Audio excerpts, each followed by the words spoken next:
Hello, everybody. I'm excited to dive into hosting a community tabling action this summer or fall with MNIPL.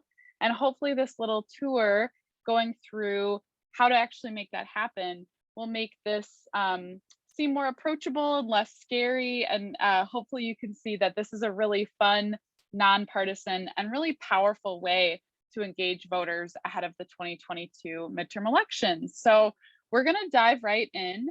But first, I want to show you where you can find everything about tabling and all of that right here in our voter conversation campaign webpage on our website, so mnipl.org.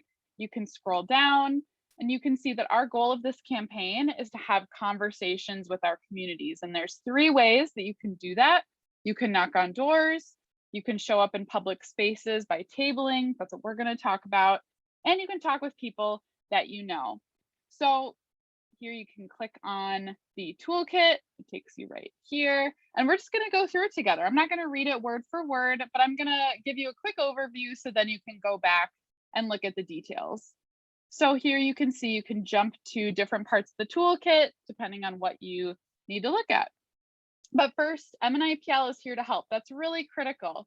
Please let us know that you're interested in hosting a tabling event because we can get in touch and make sure that you are successful. So I'm just going to click on this really quickly, show you how fast it is. You just have to select tabling. You have to let us know when you're planning to host this action. You don't have to have an exact date. Maybe you say sometime in the fall or August 31st or whatever, and then just make sure that you submit it. And if you have questions, you can always come by our office hours. We're on Zoom every Thursday. And if you want to schedule a different time to ask questions, talk through ideas, email outreach@mnipl.org. But let's say you want to host a tabling event. What do you do, right? Your first steps, hopefully at least 4 weeks out, even more than 6 if possible. These are the questions that you want to think about. You want to first think about who do you want to encourage to vote? Are they people you know, or are they people that you don't know? Because that's going to determine where you hold your event. You could hold your table, after worship in your faith community or maybe at work. But a lot of times you're probably going to choose a tabling event that's with people you don't know. So you could think about high traffic areas, community gathering spaces, maybe a farmer's market or a local high school or a transit stop, grocery store, whatever, wherever people really pass through a lot. And if you choose a location where English is not the primary language, make sure that you bring materials that are not only in English, right? So you can click here and you can see voter registration forms in a variety of languages. And then you have to think about, when is your event going to take place? We recommend making an event that's about 3 to 4 hours. It can be shorter, it can be longer. That's just our recommendation. And whenever people are going to be there, right? In the farmers market, you probably want to go when it's happening, right? Not at 10 p.m. You can think about maybe a specific date. For example, early voter registration ends October 18th. So maybe you want to choose the weekend before that, or voter registration day is September 20th. That's a national day where a bunch of people across the country host voter registration events. Maybe you want to be one of them. You want to think about how many volunteers you want to recruit. You should try to recruit twice the number of people that you want. So if you just want one other friend to come with you, then try to ask 2 people. Probably one of them will not be able to come. We'd recommend having about 2 to 4 people tabling. If you have too many, it starts to get a little crowded, and maybe in that case, you want to do multiple tabling events. And so hopefully you've gotten those questions figured out. And now a couple weeks out, you want to start preparing. So you want to let MNIPL know your event location and time. So make sure you email us. Then we'll make sure that we follow up with you and keep in touch as the event gets closer. You want to start getting your tabling materials. That's really key. And again, you want to recruit those volunteers. We have language below that you can use to invite people. And then the day of the event, there's several things that need to happen, of course. And so about 30 minutes before you want to arrive, you want to set up materials, get ready to go. 15 minutes before, you want to make sure volunteers sign in. We have a little sign in sheet. You want to host a training. It's going to be about 20 minutes. It can be shorter, but we really want to make sure people feel comfortable and confident. And then you want to make sure that you've practiced the script several times. So again, people feel comfortable and confident.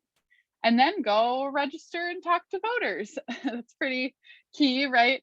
You want to make sure that everyone you talk to gets a voter handout, which again, we'll go over in a moment. That's a really key thing we want everyone walking away with. You want to take photos during the event if possible, and you want to try to keep track of how many voters you're talking with. It's okay if you don't have an exact number. And then halfway through, you want to make sure everyone, drinks water, has a snack, they're taking care of their bodies. And if you do decide to have volunteer shifts, maybe someone comes for 2 hours and someone else comes for the other 2 hours, you want to make sure that you thank them and you onboard your new volunteer so they're ready to go. And then at the very end, you want to collect any voter registration forms that were completed. You want to do a little debrief, talk with people about how the day went. You want to make sure that they feel good about what you did together and maybe even want to do it again. And then you want to clean up materials. So after, you just have a lovely event, but what do you do now? You want to turn in any completed voter registration forms. If you don't know where to turn them in, we'll help you. You want to again thank your volunteers. It makes them feel valued. It makes them maybe want to do this again. You want to tell us how it went. So we'll send you a little feedback form, and you can just tell us, how many people came. Were there any success stories? Are there any photos? All of that. You want to share your story. I would share it maybe during worship if you're part of a faith community, or even share photos or a little blurb with your local paper. It's a really cool thing that you did. And then you want to make sure that you return any borrowed MNIPL materials to the office if you did borrow any materials from us. So now we're going to go into what materials do you need for tabling. And we've created all of the printable items that you need.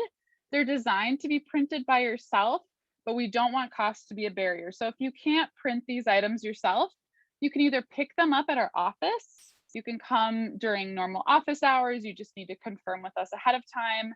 You can also request a gift card to cover printing or supply costs. We're happy to help.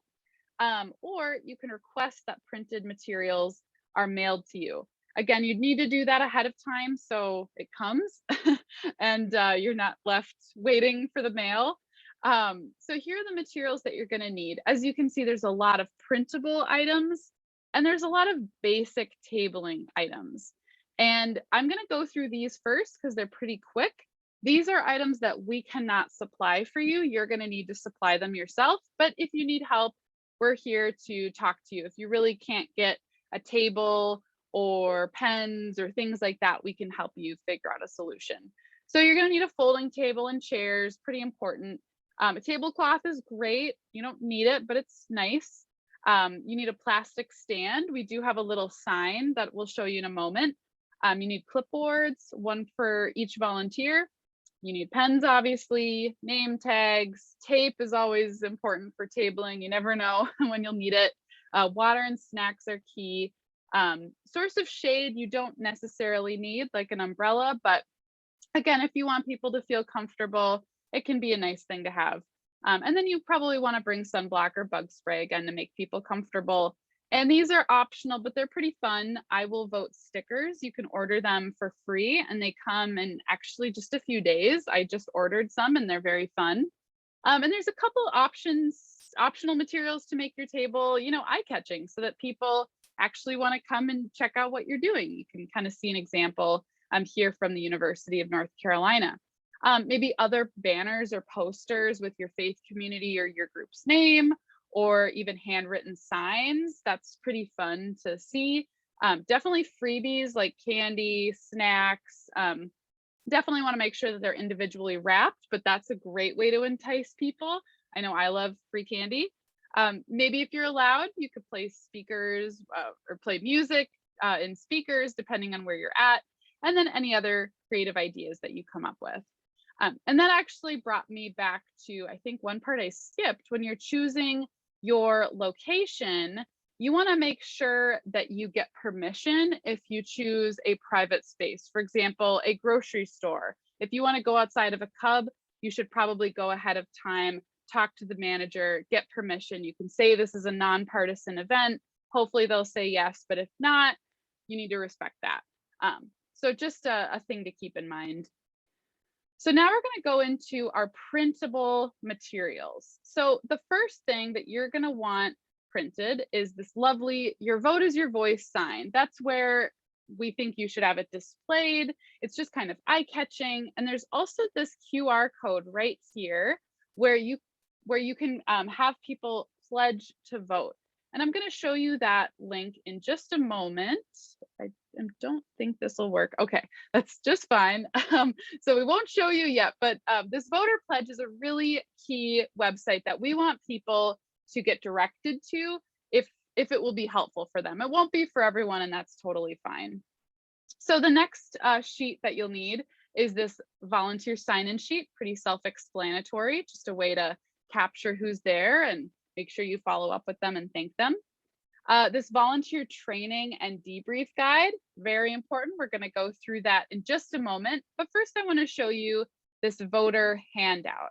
So it's right here. You can see that they get cut halfway down the middle. So they're kind of these skinny handouts. They're nothing too fancy. They're nothing partisan. They just have key information about voting. And the really key thing right here is, again, this QR code that goes to this voter pledge page. And I'm actually going to have us go there together as this loads slowly.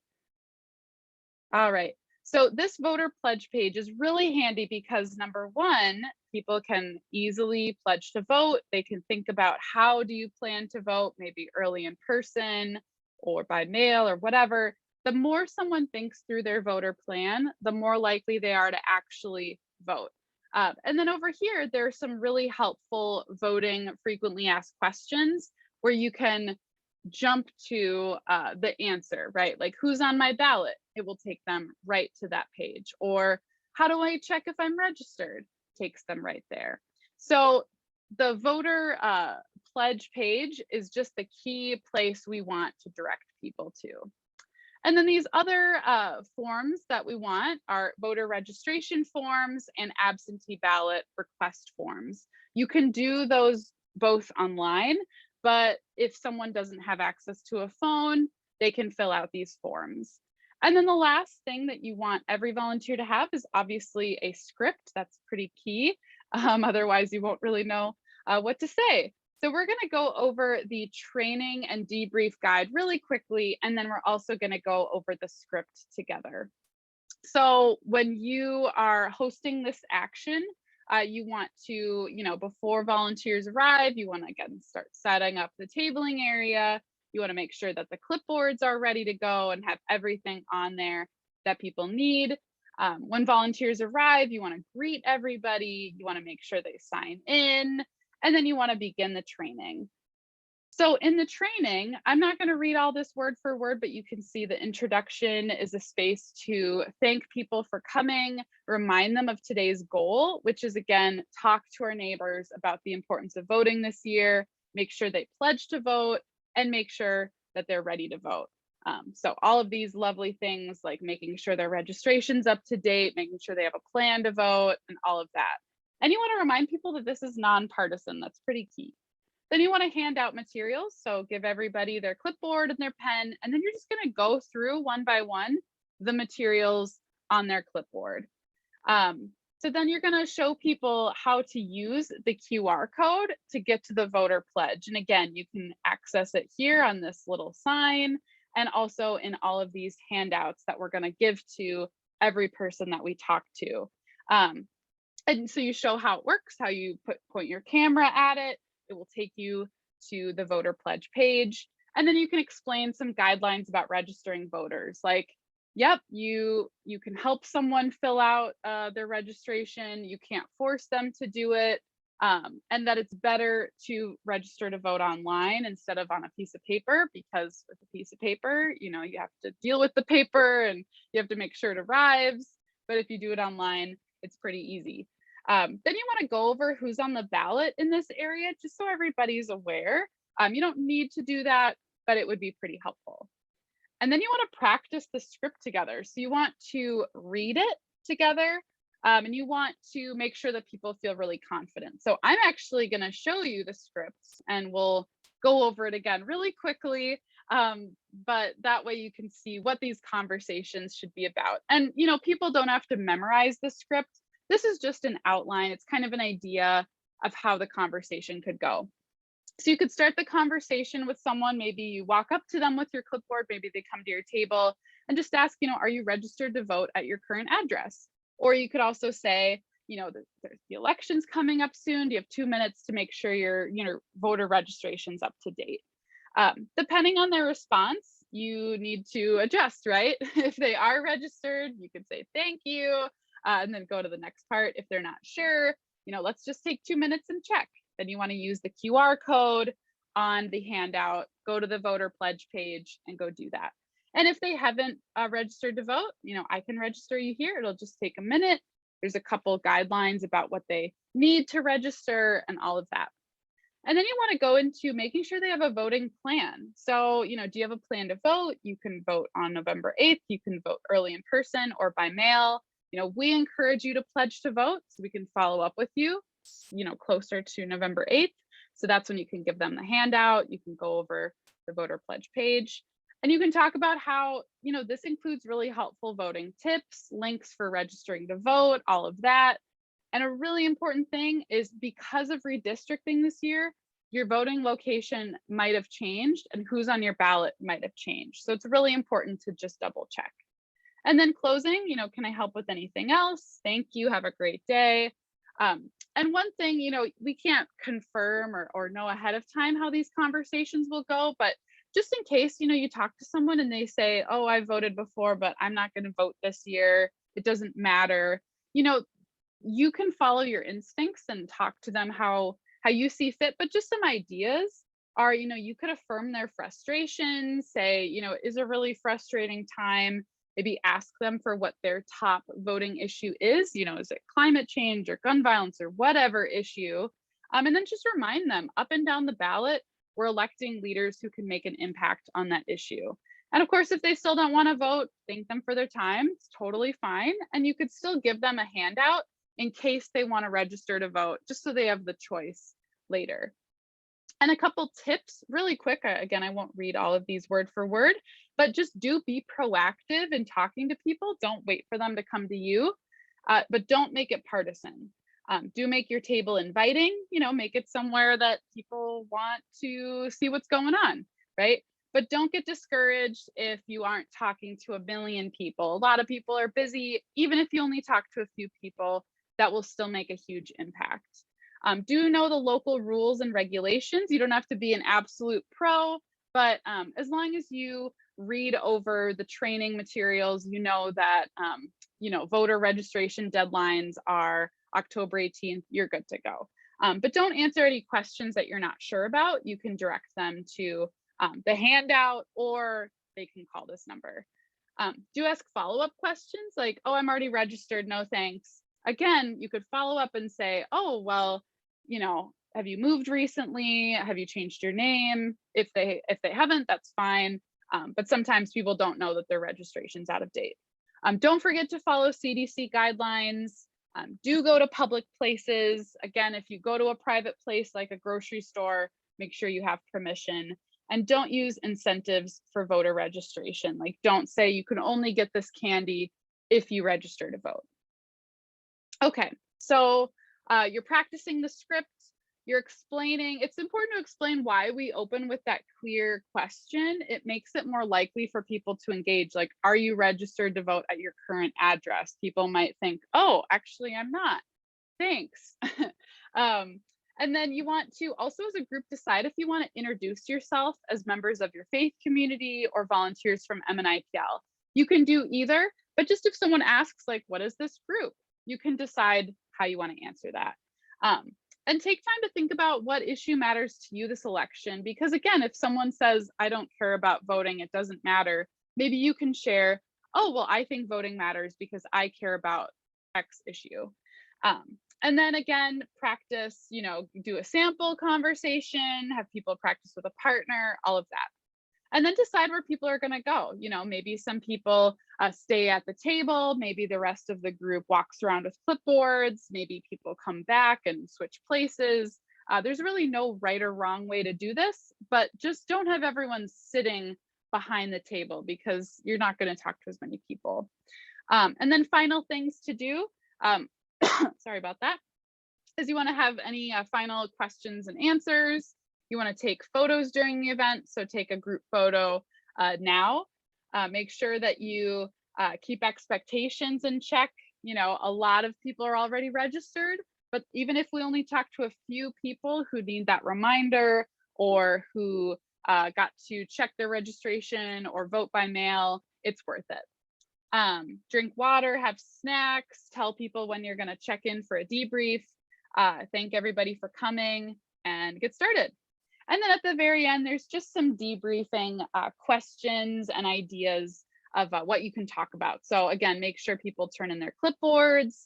Those really need to be kept safe, especially if someone filled out a voter registration form or something like that. Then just ask how the event went. There's a couple, questions that you can ask. And while debriefing, make sure that you maintain realistic expectations. Maybe someone feels, again, bad if they didn't talk to as many people as they wanted.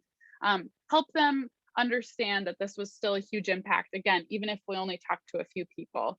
And then say goodbye, maybe ask if people want to do this again now that they're kind of a pro, and clean up your materials. So that's it, the training and debrief, not too bad. So now we'll scroll down to the final part, which is inviting your community to participate. So who to invite? You could personally invite members of maybe a team you're part of, maybe your clergy or other community leaders you're part of. They know people who might be interested. You can also, of course, invite your larger congregation or faith community, but individual invitations are a lot more impactful. Here are a couple talking points of how you can invite people, get them excited to come. Here's a sample, verbal announcement. Maybe you share during worship, like I said, or at some community gathering. You can also maybe make an announcement in written form. Perhaps you put it in a bulletin or an email that goes out, and you can adapt this language here. So that's pretty much it on having a community tabling action. We're really excited to see the impact that we're going to have this summer and fall. And if you have any questions at all, don't forget to reach out. We're here to help. You can email outreach@mnipl.org, and let's get talking to voters. Thanks. Bye.